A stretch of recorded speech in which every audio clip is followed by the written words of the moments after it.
ನಮಸ್ತೆ ಸ್ನೇಹಿತರೆ. ವೈಶಾಖ ಪುರಾಣದ 5ನೇ ಅಧ್ಯಾಯ. ಸೃಷ್ಟಿ ಪ್ರಕಾರ. ಜನ್ಮ ಮೃತ್ಯು ಜರವ್ಯಾಧಿ ದುಃಖ ಸಂಸಾರ ಬಂಧನಾತ್ ವಿಮುಚ್ಯತೆ ಸಮಸ್ತಸ್ಮೈ ವಿಷ್ಣವೇ ಪ್ರಭವಿಷ್ಣವೇ. ಶ್ರೀ ಲಕ್ಷ್ಮೀನಾರಾಯಣನು ಎಂದಿನಂತೆ ತನ್ನ ಉದರದಲ್ಲಿ ಎಲ್ಲಾ ಲೋಕಗಳನ್ನು ಹೊಂದಿ ಪ್ರಳಯ ಸಾಗರದಲ್ಲಿ ಶೇಷಶಯನನಾಗಿ ಮಲಗಿದ್ದನು. ಆಗ ಭಗವಂತನ ಯೋಗಮಾಯೆಯಿಂದ ವಿವಿಧ ಜೀವಿಗಳು ಒಂದೆಡೆ ಸೇರಿದವು. ಈ ಪ್ರಕಾರ ಸ್ವಲ್ಪ ಸಮಯದ ನಂತರ ಅದನ್ನು ಭಗವಂತ ರಕ್ಷಿಸಿದನು. ನಂತರ ಆ ಜೀವಿಯ ಕರ್ಮಾನುಸಾರ ಫಲ ನೀಡಲು ಸೃಷ್ಟಿಗೆ ಯೋಗ್ಯವಾಗಿರುವ ಜೀವಿಯನ್ನು ಸೃಷ್ಟಿಸಿದನು. ಬಂಗಾರದ ಕಮಲವು ಶ್ರೀಹರಿಯ ನಾಭಿಯಿಂದ ಉದ್ಭವಿಸಿತು. ಆ ಕಮಲದಿಂದ ಸೃಷ್ಟಿಕರ್ತನಾದ ಬ್ರಹ್ಮನು ಸೃಷ್ಟಿಯಾಯಿತು. ನಂತರ ತನ್ನ ಕಾರ್ಯದಿಂದ ಬ್ರಹ್ಮನು 14 ಲೋಕಗಳನ್ನು ಸೃಷ್ಟಿಸಿದನು. ಸತ್ವ, ರಜಸ್ ಮತ್ತು ತಮೋಗುಣಗಳನ್ನು ರಚಿಸಿದನು. ಅಭಿಮಾನಿ ದೇವತೆಗಳನ್ನು ಸೃಷ್ಟಿ ಮಾಡಿದನು. ವರ್ಣ ಆಶ್ರಮಗಳ ಭೇದ ಮಾಡಿದನು. 4 ವೇದಗಳನ್ನು ರಚಿಸಿದನು. ಧರ್ಮ ರಕ್ಷಣೆಗಾಗಿ ಶ್ರೀ ವಿಷ್ಣು ಋಷಿ ಮುನಿಗಳನ್ನು ಸೃಷ್ಟಿ ಮಾಡಿದನು. ಎಲ್ಲರೂ ತಮ್ಮ ಧರ್ಮವನ್ನು ಆಚರಿಸಿ ಶ್ರೀಹರಿಗೆ ಸಮರ್ಪಿಸಿದರು. ಎಲ್ಲರಲ್ಲಿರುವ ಭಗವಂತನು ಮನುಷ್ಯರ ಎದುರಿಗೆ ತಾನು ಪ್ರಕಟನಾದನು. ಭಗವಂತನು ತನ್ನ ಸೃಷ್ಟಿಯ ಬಗ್ಗೆ ಚಿಂತಿಸಿದನು. ಎಲ್ಲರೂ ಧರ್ಮವನ್ನು ಆಚರಿಸಲಾಗುವುದಿಲ್ಲ. ಕೆಲವರು ಕೃಷಿಯಲ್ಲಿ ಆಸಕ್ತರಾಗಿರುತ್ತಾರೆ. ಅದರಿಂದ ನಾನು ನನ್ನ ಪ್ರಜೆಗಳನ್ನು ಯಾವ ರೀತಿ ಅವರ ಧರ್ಮಾಚರಣೆಯನ್ನು ವೀಕ್ಷಿಸಲಿ? ಆದ್ದರಿಂದ ವೈಶಾಖ ಮಾಸದಲ್ಲಿ ಜನರು ನಿಶ್ಚಿಂತರಾಗಿರುತ್ತಾರೆ, ಯಾವುದೇ ಕೆಲಸದಲ್ಲಿ ಮಗ್ನರಾಗಿರುವುದಿಲ್ಲ. ಭಗವಂತನು ಲಕ್ಷ್ಮಿಯೊಂದಿಗೆ ಭೂಲೋಕದಲ್ಲಿ ವೈಶಾಖ ಮಾಸದಲ್ಲಿ ಸಂಚರಿಸುತ್ತಿದ್ದನು. ಋಷಿಗಳು ಆತನನ್ನು ಸ್ತುತಿಸುತ್ತಿದ್ದರು. ಆದ್ದರಿಂದ ಪರಮಾತ್ಮನು ಧರ್ಮಾಚರಣೆ ಮಾಡುವ ಮನುಷ್ಯರ ಮನೆಯಲ್ಲಿರುವನು. ಅಲ್ಲಿ ಜನರ ಧರ್ಮಾಚರಣೆಯನ್ನು ಕಂಡನು. ಧರ್ಮವನ್ನು ಪಾಲಿಸುವವರಿಗೆ ಅವರ ಇಷ್ಟಾರ್ಥ ನೆರವೇರಿಸಿದನು. ಇದನ್ನು ಮಾಡದಿದ್ದವರ ಆಯುಷ್ಯ ಮತ್ತು ಸುಖವನ್ನು ಕ್ಷೀಣಿಸಿದನು. ಆದ್ದರಿಂದ ಭಗವಂತನು ವೈಶಾಖ ಮಾಸದಲ್ಲಿ ಜನರಲ್ಲಿಗೆ ಬಂದು ಮಾಸವ ವ್ರತ, ವೈಶಾಖ ಸ್ನಾನ, ದಾನ ಮಾಡುವವರ ಆಸೆಗಳನ್ನು ಇಷ್ಟಾರ್ಥಗಳನ್ನು ನೆರವೇರಿಸುತ್ತಾನೆ. ಇಲ್ಲಿಗೆ ಸ್ಕಂದ ಪುರಾಣೋಕ್ತ ವೈಶಾಖ ಮಾಸ ಮಹಾತ್ಮೆಯ 5ನೇ ಅಧ್ಯಾಯ ಮುಗಿಯಿತು. 6ನೇ ಅಧ್ಯಾಯ. ಜಲದಾನದ ಮಹತ್ವ. ನಮಾಮಿ ಕೃಷ್ಣಂ ಶಿರಸ ಜ್ಞಾನದೀಪಂ ದಯಾನಿಧಿಂ ಶಾಸ್ತ್ರಾಣಂ ಉಪದೇಷ್ಟರಂ ದೇವದೇವಂ ಕೃಪಾಕರಂ. ವೈಶಾಖ ಮಾಸದಲ್ಲಿ ಬಾಯಾರಿದವರಿಗೆ ನೀರನ್ನು ಕೊಡದಿದ್ದವನು ನೀಚ ಜನ್ಮ ಹೊಂದುತ್ತಾನೆ. ಇಲ್ಲಿ ಒಂದು ನಿದರ್ಶನವಿದೆ. ಹಿಂದೆ ಇಕ್ಷ್ವಾಕು ವಂಶದಲ್ಲಿ ಒಬ್ಬ ಮಹಾದಾನಿಯಾದ ರಾಜನಿದ್ದನು. ಆತನ ಹೆಸರು ಹೇಮಾಂಗ ಎಂದು. ಆತನು ಬ್ರಾಹ್ಮಣರಲ್ಲಿ ಅತ್ಯಂತ ಆಸಕ್ತನಾಗಿದ್ದನು. ರಾಜನು ಮಾಡದಂತಹ ದಾನವೇ ಇರಲಿಲ್ಲ ಎನ್ನಬಹುದಾಗಿತ್ತು. ಆದರೆ ಆತ ಜಲದಾನವೇ ಮಾಡಿರಲಿಲ್ಲ. ಇದನ್ನು ಬ್ರಹ್ಮಪುತ್ರರಾದ ವಸಿಷ್ಠರು ರಾಜನಿಗೆ ತಿಳಿಸಿದರು.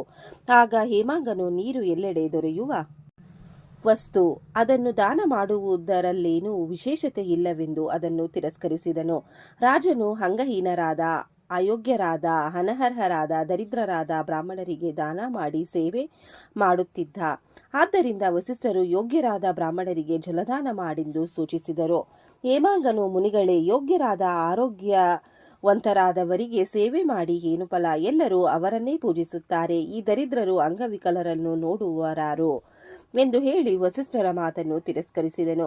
ವಸಿಷ್ಠರು ಅಲ್ಲಿಗೆ ಸುಮ್ಮನಾದರು. ಮುಂದೆ ರಾಜ ಹೇಮಾಂಗನು ಅಪಾತ್ರ ದಾನದಿಂದ ತನ್ನ ಮುಂದಿನ 2-3 ಜನ್ಮಗಳಲ್ಲಿ ಜಾತಕ ಪಕ್ಷಿಯಾಗಿ, 1 ಜನ್ಮದಲ್ಲಿ ಹದ್ದಾಗಿ, 7 ಜನ್ಮದಲ್ಲಿ ನಾಯಿಯಾಗಿ, ಅಂತಿಮ ಜನ್ಮದಲ್ಲಿ ಮಿಥಿಲಾ ದೇಶದ ರಾಜನಾದ ಶ್ರುತಕೀರ್ತಿಯ ಮನೆಯಲ್ಲಿ ಹಲ್ಲಿಯಾಗಿ ಜನಿಸಿದನು. ಹಲ್ಲಿಯು ಶ್ರುತಕೀರ್ತಿಯ ಮನೆಯ ಬಾಗಿಲಿನಲ್ಲಿರುವ ಕೀಟಗಳನ್ನು ತಿನ್ನುತ್ತಿತ್ತು. ಒಮ್ಮೆ ಶ್ರುತಕೀರ್ತಿಯ ಮನೆಗೆ ಶ್ರುತದೇವನಾದ ಮುನಿಯೋರ್ವನು ಆಗಮಿಸಿದನು. ಎಂದಿನಂತೆ ಬಹಳ ಕಾತುರನಾಗಿ ಶ್ರುತಕೀರ್ತಿಯು ಆ ಋಷಿಯ ಸತ್ಕಾರವನ್ನಾರಂಭಿಸಿದನು. ಶ್ರುತಕೀರ್ತಿಯು ಮೊದಲು ಆ ಮುನಿ ಶ್ರುತದೇವನ ಪಾದವನ್ನು ತೊಳೆದು ಪಾದೋದಕವನ್ನು ತಲೆಯ ಮೇಲೆ ಹಾಕಿಕೊಂಡನು. ಆಕಸ್ಮಿಕವಾಗಿ ಆ ಪಾದೋದಕವು ಹಲ್ಲಿಯ ಮೇಲೆ ಬಿತ್ತು. ಆಗ ಅಲ್ಲಿಗೆ ತನ್ನ ಎಲ್ಲ ಹಿಂದಿನ ಜನ್ಮದ ಸ್ಮರಣೆಯಾಯಿತು. ನಂತರ ಅದು ದುಃಖದಿಂದ, ಮುನಿಗಳೇ, ನನ್ನನ್ನು ಕಾಪಾಡಿ ನನ್ನನ್ನು ರಕ್ಷಿಸಿ ಎಂದು ನುಡಿಯಿತು. ಆಶ್ಚರ್ಯಚಕಿತನಾದ ಮುನಿಯು, ನೀನು ಯಾರು? ನಿನಗೇಕೆ ಈ ಜನ್ಮ ಬಂದಿದೆ ಎಂದು ಪ್ರಶ್ನಿಸಿದರು. ಆಗ ಹಲ್ಲಿಯು ತನ್ನ ವೃತ್ತಾಂತವನ್ನು ತಿಳಿಸಿ, ತಾನು ಇಕ್ಷ್ವಾಕು ವಂಶದ ರಾಜ ಹೇಮಾಂಗನೆಂದು ಜಲದಾನ ಮಾಡದಿದ್ದರಿಂದ ಈ ರೀತಿ ಹೀನ ಜನ್ಮ ಬಂತೆಂದು ಹೇಳಿತು. ಮುಂದೆ ತಾನು 3 ಜನ್ಮ ಜಾತಕ ಪಕ್ಷಿಯಾಗಿದ್ದೆ, ನಂತರ ಆ 1 ಜನ್ಮ ಹದ್ದಾಗಿದ್ದೆ ಮತ್ತು 7 ಜನ್ಮ ನಾಯಿಯಾಗಿದ್ದೆ ಎಂದು ಮುನಿ ಶ್ರುತದೇವನಿಗೆ ಹೇಳಿತು. ಶ್ರುತದೇವನ ಪಾದೋದಕ ಸ್ಪರ್ಶದಿಂದ ತನಗೆ ಈ ಸ್ಮರಣೆ ಬಂದಿತೆಂದು ತಿಳಿಸಿತು. ಶ್ರುತದೇವನು ಈ ಜನ್ಮದ ಕಾರಣವನ್ನು ಹೇಳುತ್ತಾನೆ. ರಾಜ, ನೀನು ವೈಶಾಖ ಮಾಸದಲ್ಲಿ ಜಲ, ಛತ್ರಿ, ಬೀಸಣಿಗೆ ಬ್ರಾಹ್ಮಣರಿಗೆ ದಾನ ಮಾಡಲಿಲ್ಲ ಮತ್ತು ಅಪಾತ್ರರಿಗೆ ದಾನ ಮಾಡಿದೆ. ಅಮೃತಪಾನದಿಂದ ಜನನ ಮರಣ ಮೊದಲಾದ ದುಃಖಗಳು ಹೇಗೆ ಬಗೆಹರಿಯುತ್ತದೋ ಹಾಗೆ ಮಹಾತ್ಮರ ಮತ್ತು ಜ್ಞಾನಿಗಳ ಸೇವೆಯಿಂದ ಯಾವ ರೀತಿಯ ಬಾಧೆಯೂ ಉಂಟಾಗುವುದಿಲ್ಲ. ನಂತರ ಶ್ರುತದೇವನು ತನ್ನ ಉತ್ತಮ ಪುಣ್ಯ ಮತ್ತು ಉತ್ತಮ ಕರ್ಮಗಳನ್ನು ನೀರನ್ನು ಮುಟ್ಟಿ ಧಾರೆ ಎರೆದನು. ನಂತರ ಹಲ್ಲಿಯಾಗಿದ್ದ ಹೇಮಾಂಗ ರಾಜನು ತನ್ನ ಮೊದಲ ರಾಜನ ಜನ್ಮಕ್ಕೆ ಮತ್ತೆ ಬಂದನು. ಅವನಿಗೆ ತನ್ನ ತಪ್ಪಿನ ಅರಿವಾಗಿ ಶ್ರುತದೇವನಿಗೆ ನಮಸ್ಕರಿಸಿ ವಿಮಾನದ ಮೇಲೆ ಕುಳಿತು ಸ್ವರ್ಗಕ್ಕೆ ತೆರಳಿದನು. ಮುಂದೆ 10,000 ವರ್ಷಗಳ ಕಾಲ ಸ್ವರ್ಗ ಸುಖವನ್ನು ಅನುಭವಿಸಿದನು. ನಂತರ ಇಕ್ಷ್ವಾಕು ವಂಶದಲ್ಲೇ ಆತನು ಕಕುತ್ಸ್ಥದ ಎಂಬ ಮಹಾರಾಜನಾದನು. ಆತನು ಬ್ರಹ್ಮಪುತ್ರ ವಸಿಷ್ಠರ ಮಾತುಗಳನ್ನು ಆಜ್ಞೆಯಂತೆ ಪಾಲಿಸಿದನು. ಆ ಜನ್ಮದ ಬಳಿಕ ಆತನು ವಿಷ್ಣು ಲೋಕವನ್ನು ಹೊಂದಿದನು. ಇಲ್ಲಿಗೆ ಸ್ಕಂದ ಪುರಾಣೋಕ್ತ ವೈಶಾಖ ಮಾಸ ಮಹಾತ್ಮೆಯ 6ನೇ ಅಧ್ಯಾಯ ಮುಗಿಯಿತು. ಈ ಅಧ್ಯಾಯವನ್ನು ಕೇಳಿದವರು, ಓದಿದವರಿಗೂ ಶ್ರವಣ ಮಾಡಿದವರಿಗೂ ಆ ಭಗವಂತ ಒಳ್ಳೆಯದನ್ನು ಮಾಡಲಿ. ಓಂ ನಮೋ ಭಗವತೆ ವಾಸುದೇವಾಯ ನಮಃ. ಧನ್ಯವಾದಗಳು ಸ್ನೇಹಿತರೆ.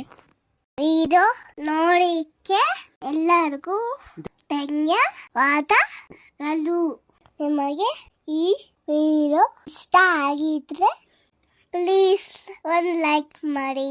ನೆಕ್ಸ್ಟ್ ಇನ್ನು ಜಾಸ್ತಿ ವಿಡಿಯೋ ಹಾಕ್ತೀವಿ.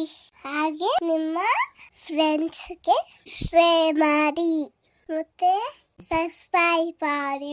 Thank you very much.